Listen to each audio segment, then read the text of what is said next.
So I haven't done a school video in a while, and I thought today was the perfect day to do one because we had to have a little come to Jesus meeting with our freshmen. Now, for my ninth graders currently, come to Jesus does not mean we tried to convert you. That's an issue here, is idioms. We tried to have a conversation with you about behavior. So for my people back home, I want to kind of explain what that looks like in an international school, and especially at UAS, and kind of give you my take on the whole experience. So first of all, this freshman class, they're big and they're loud and they're rebellious, and God help me, I love them. I love them. They drive me absolutely nutter butters half the time. But the other half of the time so outweighs the negatives that I just have a special place in my heart. And I know I'm one of the few teachers that say this at the school, but I really do appreciate these kids, and I've kind of grown to know them a lot, and grown to kind of see their personalities and how each individual one plays into the whole group. So there's that. The second thing about this freshman class is they remind me a whole lot of my first freshman class. And for all of my little babies that are watching, I love you, I love you, I love you. So I was handed freshmen, I want to say 2 years ago, and I was really nervous because I didn't think that I was going to be good at the younger ages. I taught mostly the upper ages, and I just was really kind of concerned about the young, the immaturity. You know, I don't do bodily functions, I don't do fart jokes. That just doesn't make any sense to my brain. So when I was handed this group of kids in Hendersonville, I was super nervous. And then all of a sudden they became my favorite class. I loved them. I loved them. I loved every single one of them.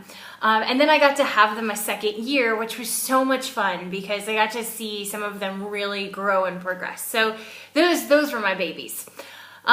So I came here and I was handed the freshman class, and of course the freshman class is a class of 23, which I love that that's big here, but regardless, and I get these kids, and yes, do not get me wrong, it is frustrating beyond belief to tell them that they have to sit down when the bell rings, to constantly have to talk over them, and to constantly have to get their attention and refocus their attention.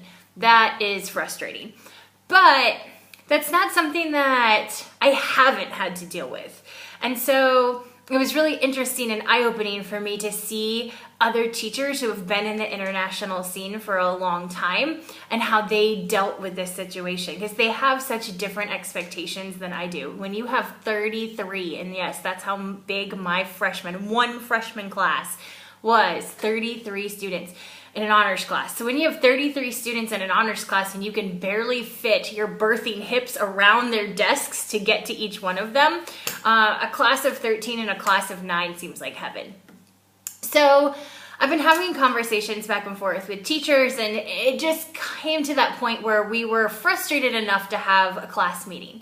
So at our school, we have first period for 95 minutes, and then we have this awesome 25-minute break.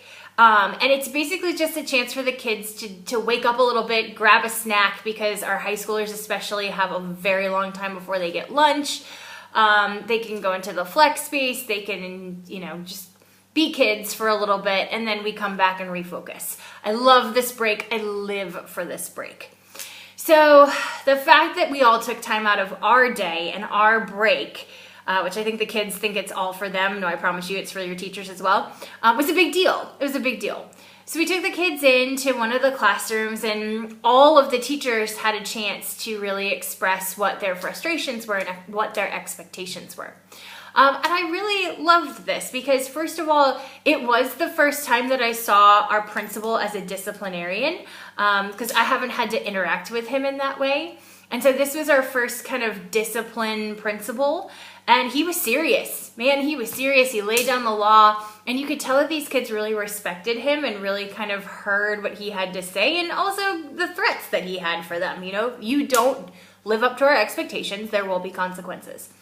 The second thing is I went around the room and I heard that the other teachers had some of the same frustrations that I do, which was a positive camaraderie. You know, we all were on the same page there.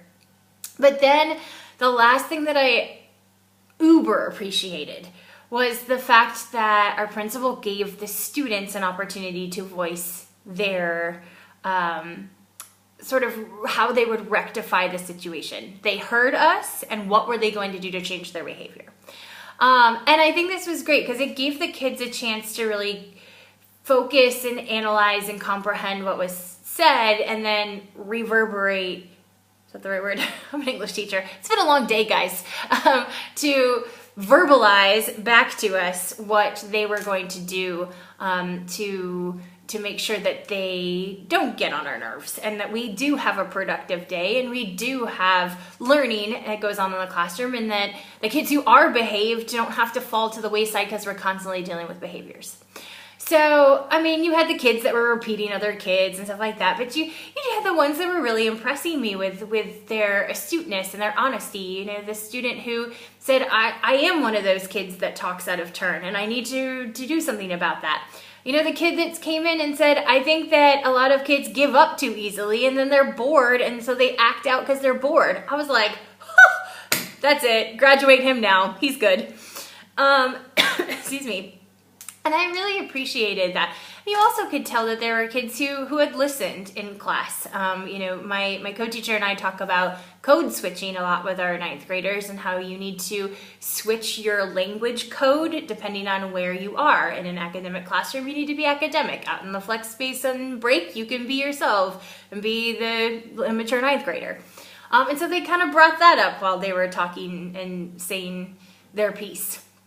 So at the end, I felt like it was productive. Now, I'm sure that other teachers had these same kids and they acted the same exact way, and we'll have to deal with that later. But I really did appreciate the fact of how this meeting was run. And it also gave me a peace of mind too, that if I have a problem, then I know that I can go to my principal and say, this kid, we have to do something about this. This is hindering our learning experience in my classroom. And it's not that you couldn't do that in the States. It's not that I necessarily couldn't do that at my old school, but there was an expectation of, we have over 2,100 kids, 2,300 kids in our school building. If you're constantly sending a kid down to the principal's office or to the office, they're going to have big kids all day long. And so you had to really focus on, how do I handle situations in my classroom? Keep the stuff that's happening in your classroom in your classroom.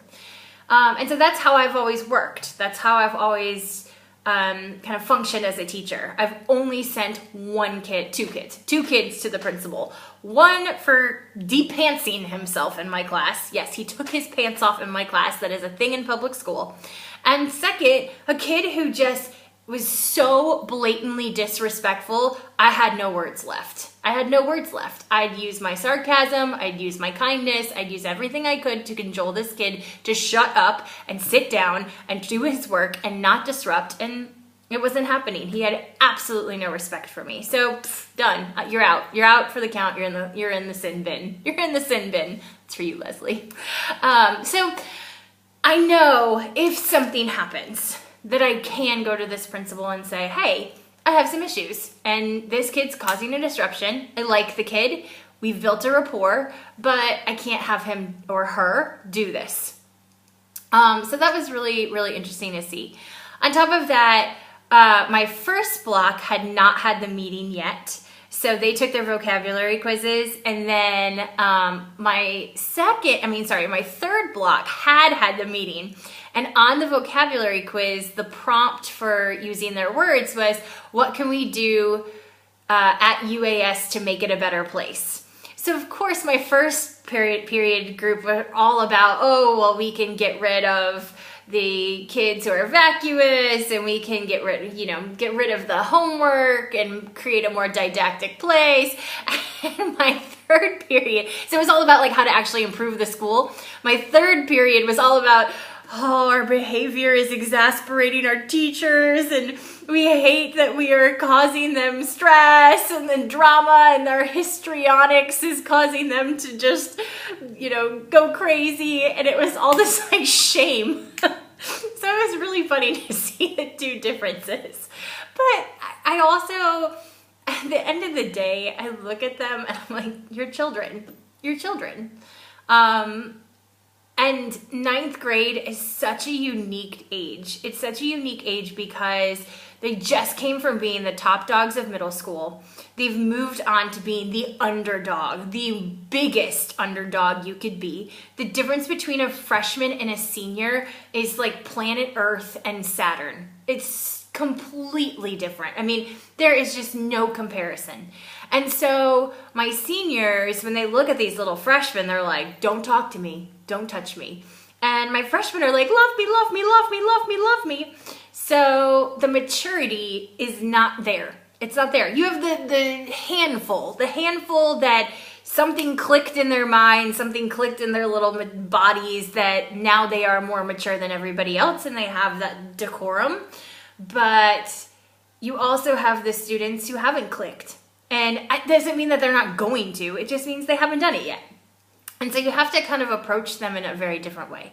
And so I love this day, and I really can't wait for some of my colleagues to see this video because I know some of my colleagues deal with freshmen on a daily basis and have dealt with freshmen on a daily basis. And they have seen the same frustrations that we talk to our kids about today. And they are dealing with it on such a greater scale. Right, and again, that does not mean that public school is better or worse than an international private school. I'm just saying it's different. It's very different.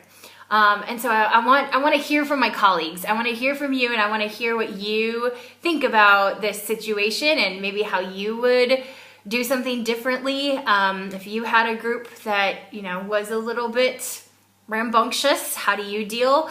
And maybe we can start to have like a freshman teacher collaboration. But I wanted to share this with you. And last thing, I also walked out of the meeting like, yeah, that was really great. Only to look down at myself and realize that I look like I just escaped from jail. And I feel like that was, and I even have a key. I even have a key on. I feel like it was a missed opportunity. It was a missed opportunity to be like, if you don't pay attention and do your stuff, you're going to end up like this. I feel like it was just such a missed opportunity. But it was a good experience, and I had a good day. I had a good day. Before the meeting, after the meeting, I had a good day. So, but I do want to hear from everybody. Post your comments, do your own video, and we'll do some freshman sharing.